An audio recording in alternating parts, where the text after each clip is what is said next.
चंद्रकांत पाटील, विशाल पाटील, विश्वजित कदम यांच्यात जुगलबंदी बघायला मिळाली। पुणे जबाबदारी जिल्हा परिषद निवडणूक पालकमंत्री पदावरून ही जुगलबंदी रंगलेली आहे। गाडी राजभवनमध्ये पोहोचली। राजभवनमध्ये का आली गाडी? अजून काही शपथविधी वगैरे ठरला नाही, सकाळचे 8च वाजलेले आहेत आणि मग तो ऐतिहासिक सकाळचा पहाटेचा शपथविधी झाला। इतकं राजकारण इंग्लिश मध्ये त्याला फ्लुइड म्हणतो, बराबर बदलणार प्रवाही राजकारण आहे।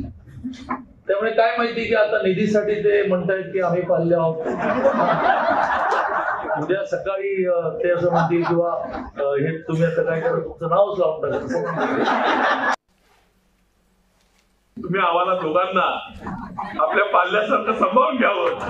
आम्ही तुम्हाला निधी मागतो, त्यामुळे ज्या ठिकाणी गरजेचं आहे, जी प्रामाणिक लोक आहेत त्या लेखांना देण्यासाठीच मागतो। आमच्या लक्ष असावं, चुका आहे जेव्हा खोटं सांगायला नको। चंद्रकांत दादांचं आज सत्ता असो, मी आज खासदार आहे नाही, पण पूर्वी सुद्धा काही नव्हतो त्यावेळी दादांचं प्रेम सातत्याने आमच्या पाठीशी राहिलेलं आहे। शेवटी आता पार्टी आल्यावर अडचण होते, आता निवडणुका जिल्हा परिषद येणार, आम्ही म्हणतो काहीतरी म्हणून पालकमंत्री म्हणून दादा तुम्ही 4-5 महिने राजीनामा द्यावा, आम्ही पुण्याची जबाबदारी घ्यावी, जिल्हा परिषद पार पाडतो, पुन्हा या।